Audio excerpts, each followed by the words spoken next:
आज है 30 अगस्त 2025 दिन शनिवार। Welcome back to clean news UP. चलिए देखते हैं उत्तर प्रदेश की 25 फटाफट बड़ी खबरों को।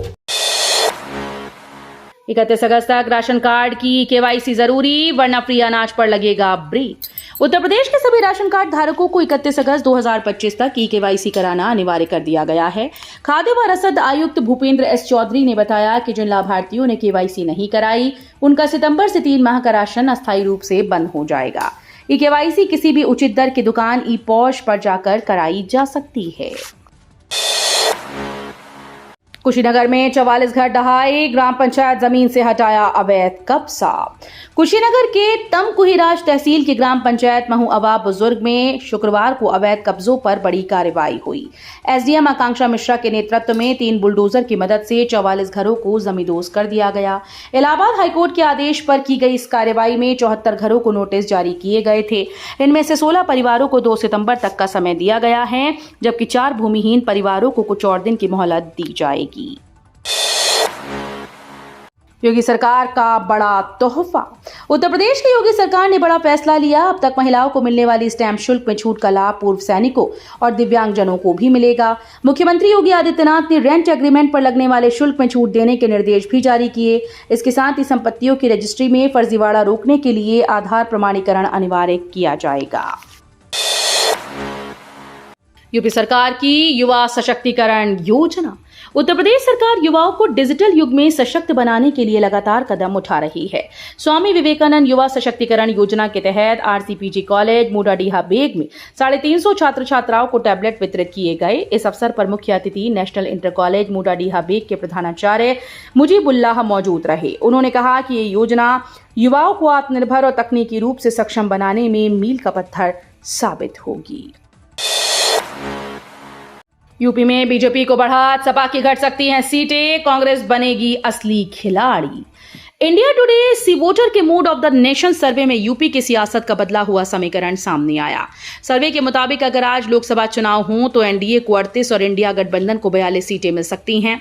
इनमें सपा की सीटें घटने और कांग्रेस की बढ़ने का अनुमान है। 2024 में सपा और कांग्रेस ने मिलकर 43 सीटें जीती थीं, जिनमें सपा 37 सीटों पर सबसे बड़ी पार्टी रही थी।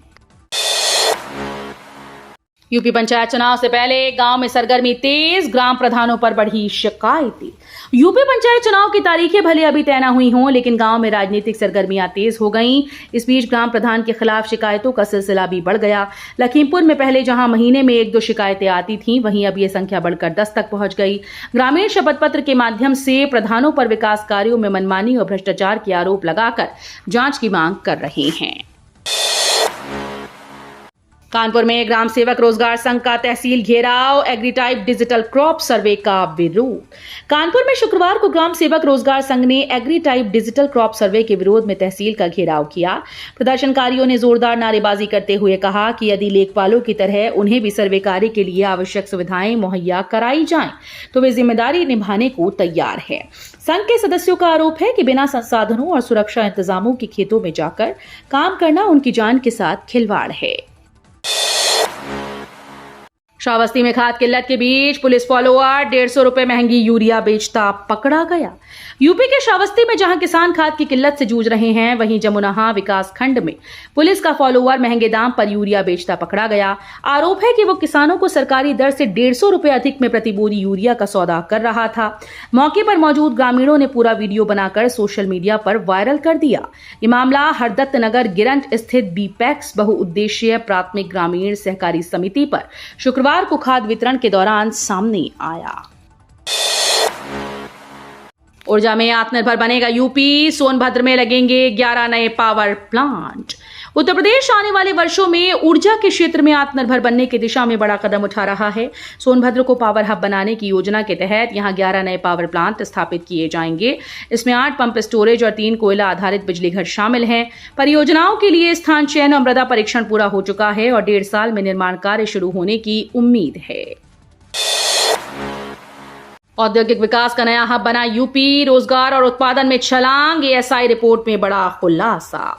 उत्तर प्रदेश ने औद्योगिक विकास के क्षेत्र में नई पहचान बनाई। वार्षिक औद्योगिक सर्वेक्षण 2023-24 की रिपोर्ट के अनुसार यूपी अब रोजगार सृजन, फैक्ट्री इकाइयों की संख्या, उत्पादन और सकल मूल्यवर्धन जैसे पैमानों पर देश के शीर्ष 5 औद्योगिक राज्यों में शामिल हो गया है। पिछले एक दशक में राज्य में 57 लाख से अधिक नौकरियां पैदा हुई, जबकि 2023-24 में रोजगार में 5.92% और उत्पादन में 5.80% की बढ़ोतरी दर्ज की गई। यूपी डिफेंस कॉरिडोर से मार्च 2026 तक 2 लाख युवाओं को रोजगार, 61 कंपनीज को जमीन आवंटित। Uttar Pradesh defence industrial corridor तेजी से रक्षा उत्पादन का हब बन रहा है। अगस्त 2025 तक 177 MOU साइन हो चुके हैं, जिनमें से 61 कंपनीज को जमीन मिल चुकी है।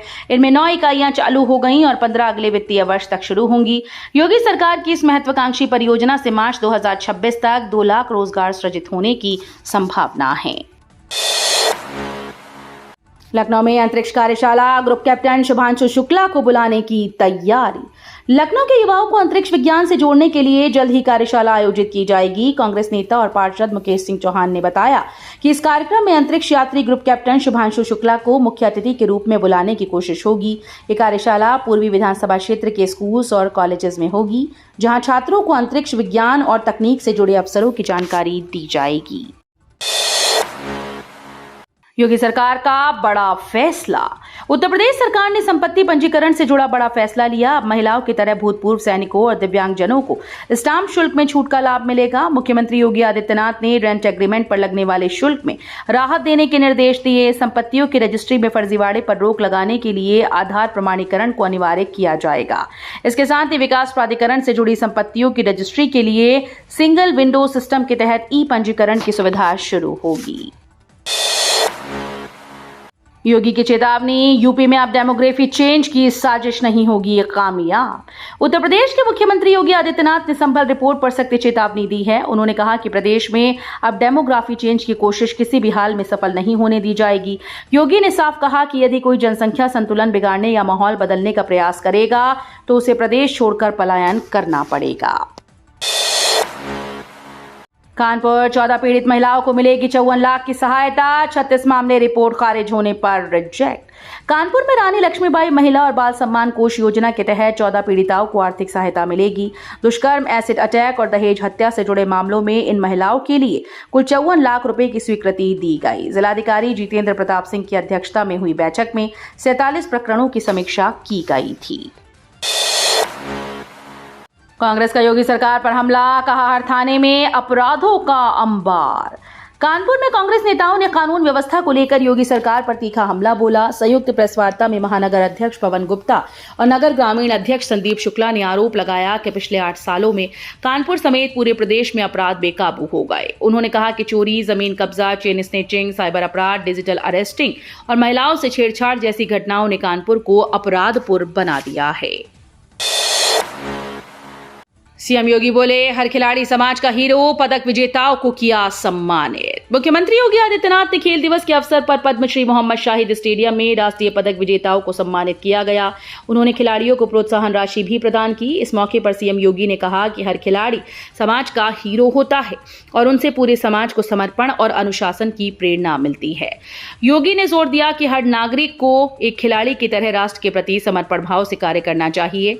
उन्होंने खिलाड़ियों के प्रयासों को लक्ष्य प्राप्ति और जीवन में समन्वय बनाए रखने का बेहतरीन उदाहरण बताया।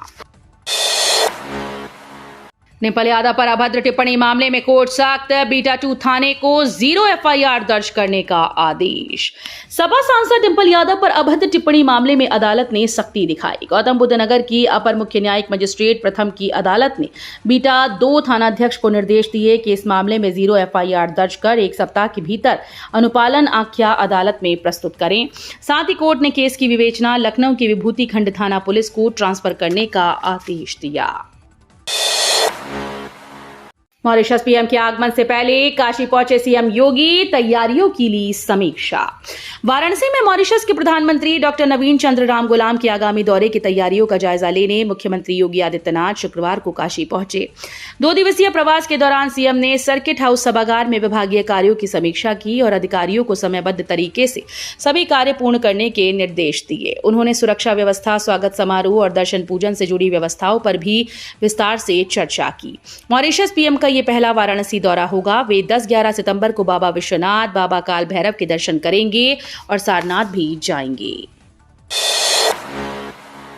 कुशीनगर समेत कई जिलों के लिए तोहफा, छितौनी तमकुही रेल परियोजना को मंजूरी। उत्तर प्रदेश के लोगों के लिए राहत की खबर है। लंबे समय से अटके छितौनी तमकुही रेल परियोजना को आखिरकार मंजूरी मिल गई। करीब 67 किलोमीटर लंबी इस रेल लाइन के निर्माण से न केवल क्षेत्रीय कनेक्टिविटी मजबूत होगी, बल्कि पर्यटन और व्यापार को भी नई गति मिलेगी। कुशीनगर जिले में वर्षों से लंबित ये परियोजना अब हकीकत बनने जा रही है। कानपुर को मिली नई रफ्तार, 16 किलोमीटर मेट्रो सेवा शुरू, कॉरिडोर 2 में टनल निर्माण तेज। कानपुर वासियों के लिए खुशखबरी है। शहर में मेट्रो सेवा अब नई रफ्तार पकड़ चुकी है। कॉरिडोर 1 में आईआईटी कानपुर से कानपुर सेंट्रल रेलवे स्टेशन तक 16 किलोमीटर लंबी मेट्रो सेवा शुरू हो गई, जिसमें यात्रियों को तेज और आरामदायक सफर मिल रहा है।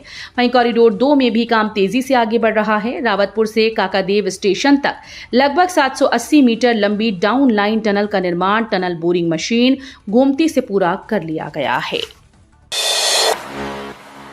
नोएडा में 39 नए भूमाफिया की लिस्ट तैयार, अगले हफ्ते होगा बड़ा फैसला।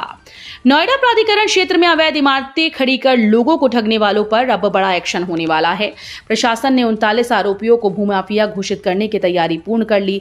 जिलाधिकारी ने इसके लिए अगले सप्ताह एंटी भूमाफिया टास्क फोर्स की बैठक बुलाई, जिसमें इस लिस्ट पर अंतिम मुहर लगाई जाएगी। लखनऊ को मिला बड़ा तोहफा, 98 करोड़ की लागत से सड़कों को बनाया जाएगा स्मार्ट। लखनऊ के गोमती नगर और चिन्हट क्षेत्र की सड़कों को अब स्मार्ट स्वरूप में विकसित किया जाएगा। 98 करोड़ रुपए की लागत से बनने वाली इन परियोजनाओं का शिलान्यास गोमती नगर विस्तार सेक्टर 4 स्थित OHT परिसर में किया गया। इस अवसर पर वित्त और संसदीय कार्य मंत्री सुरेश कुमार खन्ना, महापौर सुषमा खरकवाल और बख्शी का तालाब से विधायक योगेश शुक्ला मौजूद रहे। लखनऊ मेट्रो ब्लू लाइन का काम शुरू, ट्रैफिक रहेगा बेअसर, चौराहों से हटकर बनेंगे स्टेशन। लखनऊ में मेट्रो के ईस्ट वेस्ट कॉरिडोर यानी ब्लू लाइन का निर्माण जल्द शुरू होने जा रहा है। ये कॉरिडोर चारबाग से वसंत कुंज तक बनेगा और लगभग 10 लाख लोगों को सीधा फायदा पहुंचाएगा।